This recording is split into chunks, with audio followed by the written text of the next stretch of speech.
from the Congressional Budget Office that the Senate's secret backroom deal to repeal health care will cost 22 million Americans their coverage proves one thing.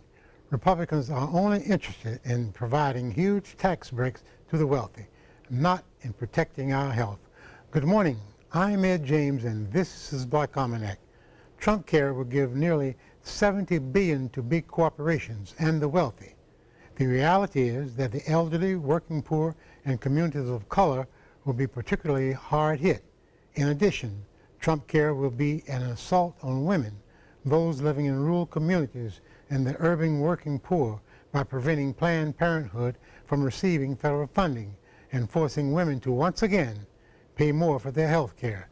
Joining today's discourse with insight and analysis, Dr. Washington Hill, an OB/GYN and maternal fetal medicine specialist, practicing at Sarasota Memorial Hospital and Florida Department of Health, and political analyst, Dr. Lawrence Miller.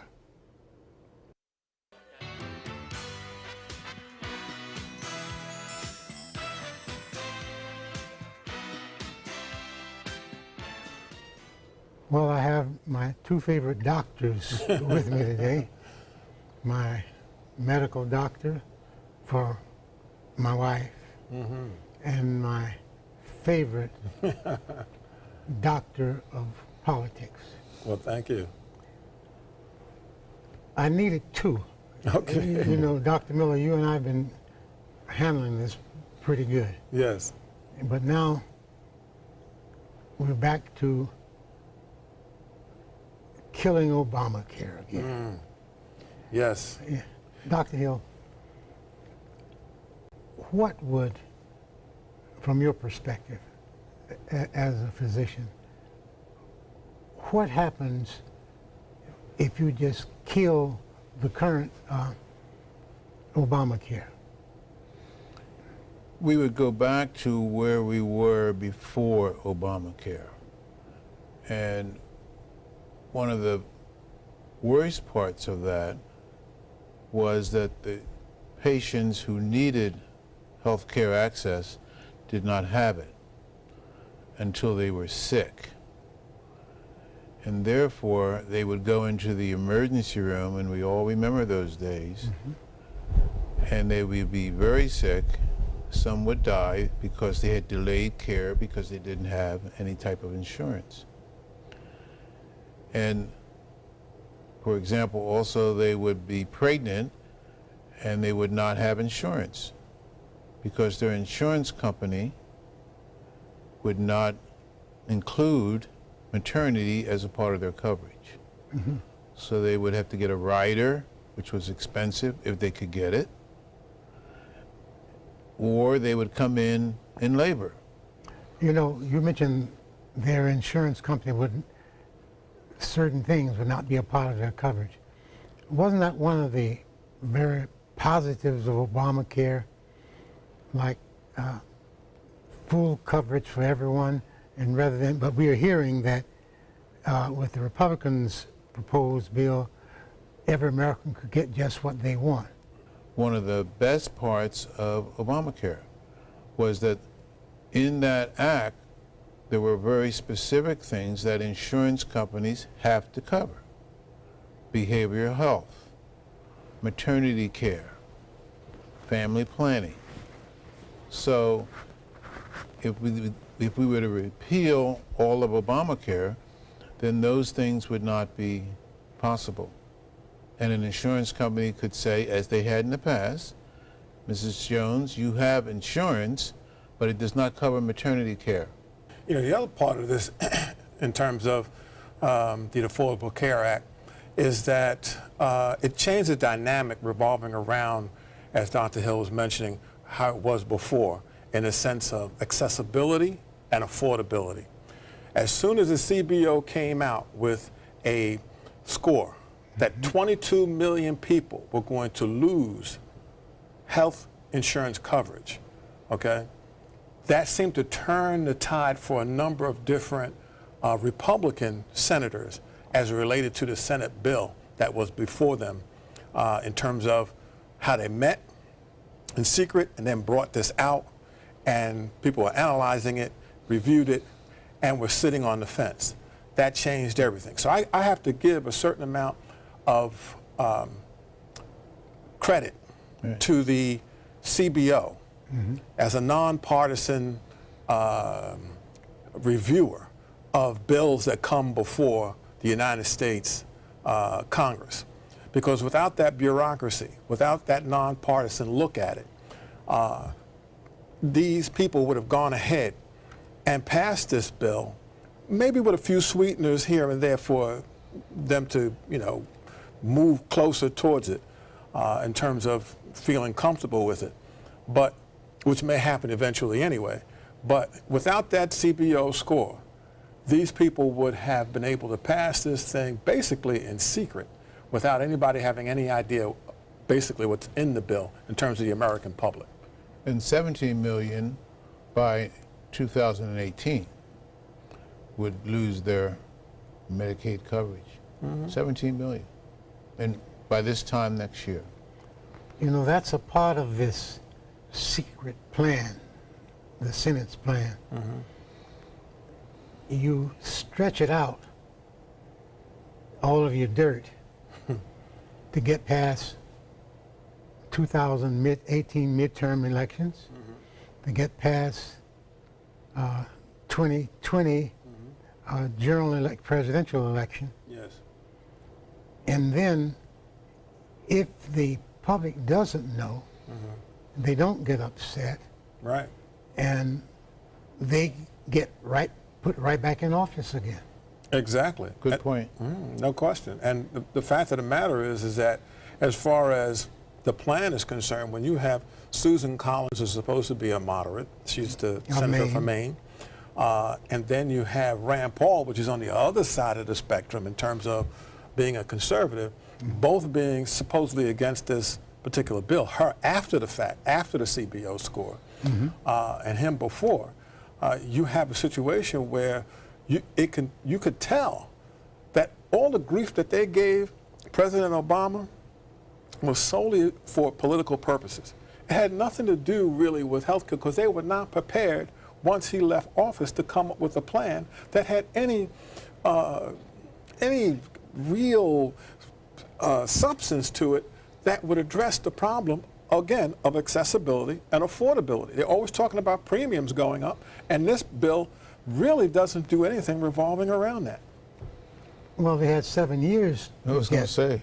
7 years. Yes. So either Obama is brilliant or the Republican Party is stupid. Take your pick. Now I ask the audience, what do you believe? Dr. Hill, you mentioned emergency rooms being the doctor of choice when you don't have insurance. That's the way it was. Well, and it could go back to that. But in rural America, there may not be any more emergency rooms. Can you talk to that a little bit? Well, as the viewers know, the emergency room is sort of the entrance into the healthcare system when I'm sick and I don't have insurance or I'm poor. So that in those places that don't have, I think most hospitals have an emergency department, but in areas where it's small, then patients going to have to be seen there. But since 2010, we've lost one rural hospital a month. Correct. No longer a hospital. Now, in many of these places out in the Midwest, in the Rust Belt, and like to say, Middle America, they won't have who voted in big numbers for President Trump. They're going to lose, those that haven't lost their hospitals are going to lose them. Some of them are going to lose their hospital. Yeah, some of them right here in the state of Florida. I used to work as the city manager for the city of Arcadia. They had in DeSoto County, DeSoto Memorial Hospital. That hospital was having financial problems because of indigent care. Right. They could not go ahead and take care of people, as Dr. Hill was mentioning, as far as poor who are not able to go ahead and pay. And so If that was the so-called good times, Yeah. they couldn't do it. Right, and those Where would this patients, leave us? those patients in an area where the hospital is small or it doesn't exist has to go to or be transported to another hospital. Let's talk about a heart attack or a stroke. All right. What does time mean if you got to be transported and get somebody to get you there? Heart attack is very important. There are now protocols that should be instituted very quickly. So if you live out in a rural area, you may find by the time you get to the city or a tertiary center, a big hospital, that it's too late. The same thing is true in maternity care. If we have a patient who's bleeding here in Sarasota who's pregnant, she's in the hospital in a very short period of time. She's bleeding out in DeSoto or Wauchula and is having a significant problem even in the hospital and needs to be transported, it may be too late. How do we get local communities to understand, and I don't want to be accused of organizing protests, but how do we get them to understand that this could be your death warrant? Well, you know, a number of people, you have these groups like Indivisible that are out there. A number of people throughout the country have gone ahead and protested already in terms of once they found out about the Senate bill. They sat in Mitch McConnell's office, right. And a number of different other senators. So you have people out there who are cognizant of what's going on and are taking action revolving around what's being contemplated by the Senate. Now, let me also say this. The Republicans may be saying what they're saying as far as the bill is concerned, that they're pushing, but I think the Democrats have a responsibility also. And I heard what Senator Elizabeth Warren had to say about the Democratic position. The Democratic position, from her perspective, was that they should be pushing single payer. In other words, Medicare for everyone, all right? So that we look at this issue of whether someone gets health care based upon the fact that it's a right and not a privilege. I was speaking earlier with Dr. Hill as it pertains to life expectancy. A number of countries like Germany, Canada, France, all have universal health care and have a longer life expectancy rate than the United States. The United States is 42nd. We talked about infant mortality, which I'm maternal sure mortality. Yeah. Maternal mortality, neonatal mortality, mortality of elderly folks depends on appropriate and adequate access to health care. The health care has to be good, bad health care isn't good, and access to that care. And in the future, my niece is at the house today, in the future she could live to be 100. Some of that has to be because she's going to be receiving good health care. She's going to have access to it, and she's going to receive it. In countries that don't have that, such as ours, we find that our maternal mortality is increased, and that's a real issue for this country. There was a big deal about America's exceptionalism. President Obama didn't appreciate America's exceptionalism. Why is it then, of all the industrialized countries, America is the only one that doesn't have health care for all? For all, universal health care.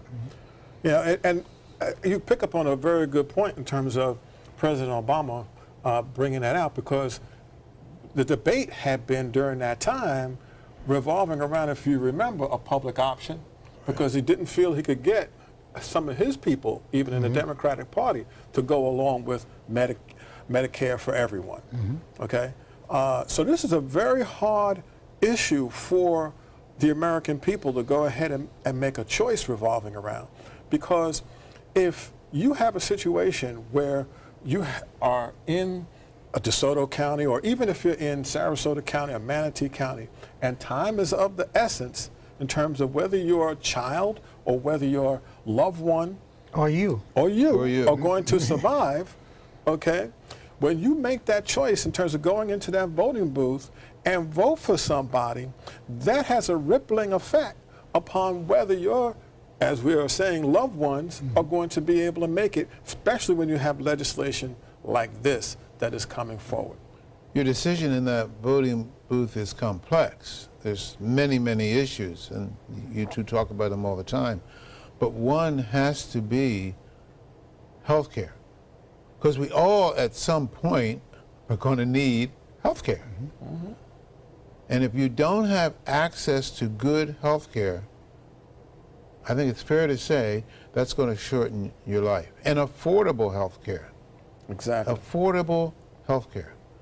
Right, those things go hand in hand, and that's where the debate has changed, because all too often we have looked at health care based upon whether someone has a job. I think it was Kellyanne Conway talked about, well, if you can't get Medicaid, go get yourself a job, right? Okay. If you're sick, how can you work? Yeah, exactly.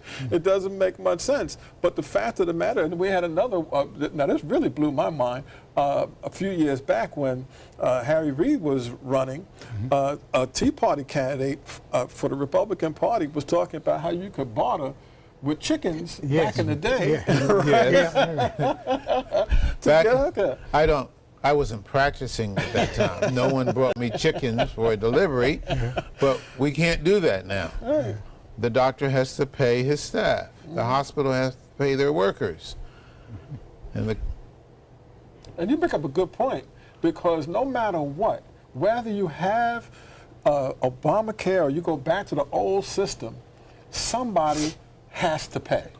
No question.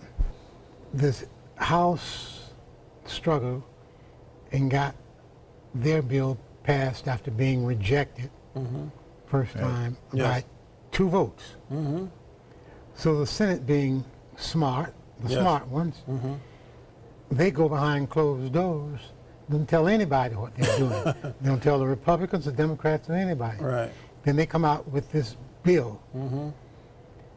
And then they find that their membership, initially there were 2 people, 2 Republican senators, Senator Collins and Senator from Nevada. Oh, from Nevada, that's Dean Heller. Dean Heller were against it. Right. And then they picked up 3 others when they saw it. Yes. And then that gang of ultra-wing, Cruz and Rand Paul, and Lee, Mike Lee. And as of this point, there are 12 to 14 Republicans who are saying no. Right. And now they are home for the holidays. Exactly. And you know, the thing here is that what they're cooking up for us, they don't eat themselves. You know, the meal that they're preparing in terms of health care is something that they're giving to other people. Most people don't realize, because if you ask them out on the street, you know, well, your senator, does that senator relate to you? Most of those people are millionaires. Most of those people are lawyers, okay? So you may have a doctor among 1 or 2 of them. There's 1 or 2 there. Yeah. And as far as that is concerned, it doesn't make them, with all due respect, doesn't make them in terms of geniuses when it comes to putting together a healthcare system. Well, the president said that the reason his cabinet is full of millionaires because poor people don't know what to do. He doesn't want poor people in his cabinet. Exactly. Now, this is the man you vote for. He's telling you in every way. And you remember what they said, when a person tells you who they are, believe it. Believe it. And he's told us in so many ways. In so many ways. And he continues to tell us. But we continue to believe that Well, he has a lot of money, so he's all right. Now, every day we're beginning to see, to a great degree, how that money came about. Exactly. And everyday working people go to jail for the way he got his money. You have health administrators, you have scholars, you have different people. You need people at the table all together. The practitioners, the patients, everybody at the table. And that didn't happen. No. From the healthcare industry, how many folk do you, these organizations are opposed to this bill? That was one of the notes that I made, all of them.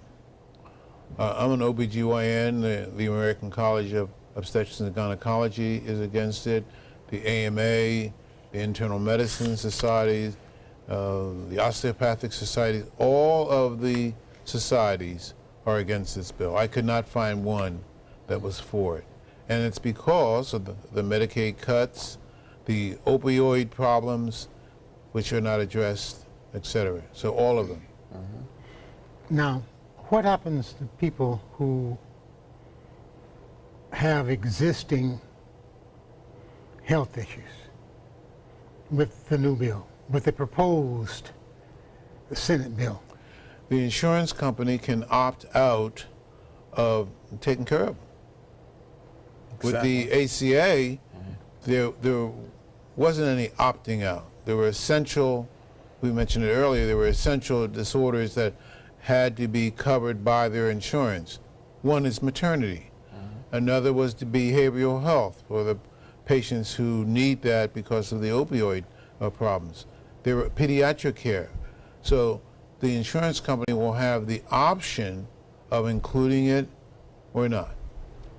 Something else I think our viewers should be aware of. Many of our parents who don't have any money, and some who worked all their lives and took care of their children and raised them, and when they got old, the money ran out. They're in nursing homes, Right. and that is being paid for by Medicaid. Excellent point. You get rid of Medicaid as, Or reduce it. or reduce it as the Senate plan is. What happens to them? Do they live on the streets? Or That's you a have to good sell your question. house. Hopefully they won't live on the street, but they're going to have a financial bind because it's clear that there's going to be, what's proposed are cuts in Medicaid. And that just ramifies into all of society. Opioid, elderly, children, pregnancy. Yes, it has a rippling effect It's a throughout rippling society. effect. You know, this is 1/6 of our economy. You know, you cannot go ahead and start talking about changing that around without a strategy that addresses in the short term and the long term the healthcare needs of people. 70 million people are on Medicaid. Our governor decided that he didn't want to see Medicaid Expansion. Right. and now he wants to be your next U.S. Senator. So we're here. And this past week he went to Washington to help advise them on the bill that they're preparing. And to make sure that we didn't get, in Florida, less Medicaid funding.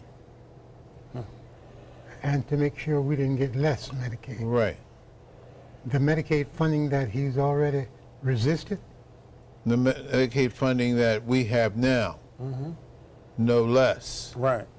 oh, Yeah. Because the expansion didn't take place in Florida. Right. The money that is already there, they have used, and that is the reason why you have some of these small rural counties have had problems as far as their hospitals are concerned. Because he was begging Obama for more money to be able to use different monies from different pots to be able to go ahead and address that particular need. But not the expansion. Not the expansion, no. Now I'm talking about something else altogether different. he always is begging for something else. You know, as a little boy, my granddaddy told me,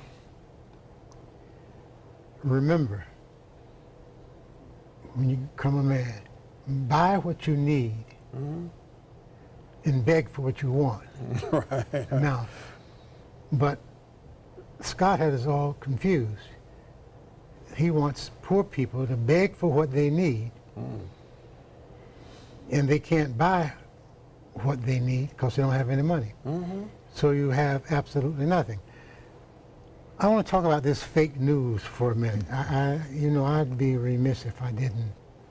The President Trump says everything is fake news. Right. In his press conference, he tells the people don't even talk to certain people.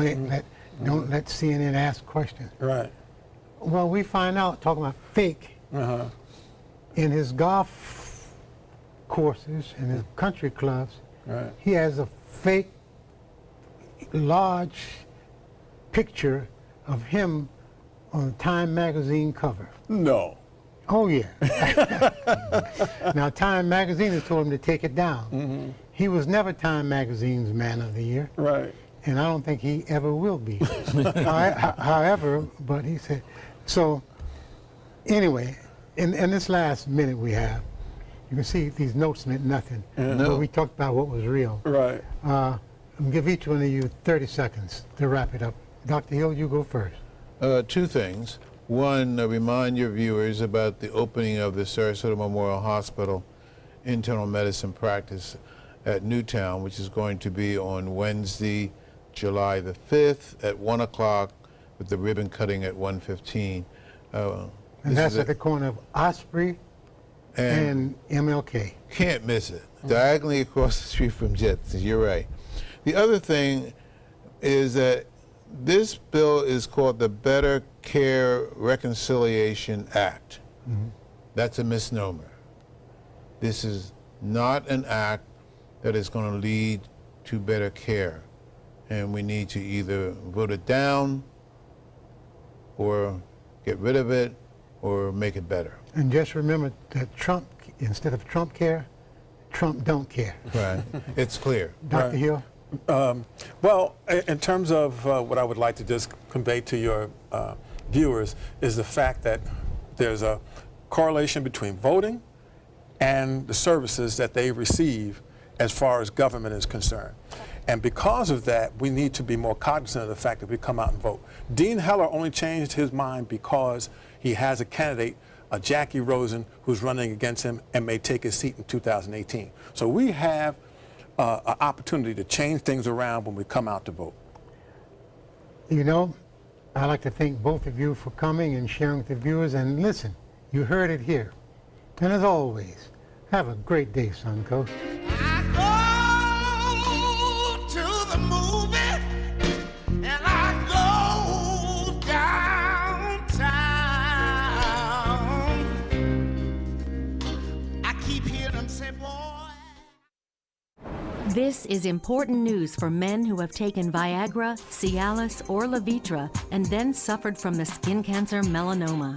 According to a new study, the use of Viagra and other ED drugs may increase the risk of men developing a serious form of skin cancer known as melanoma. Melanoma is a deadly form of skin cancer, which may require treatments such as surgery, chemotherapy, or radiation. In many advanced cases, melanoma can result in death.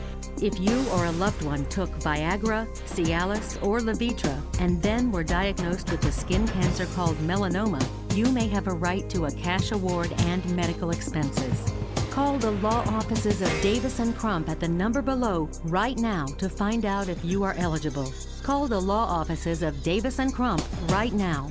Our first consultation is free, and we don't get paid unless you get paid. Call now. Operators are standing by. The official Suncoast Storm team at ABC 7. We're here for you.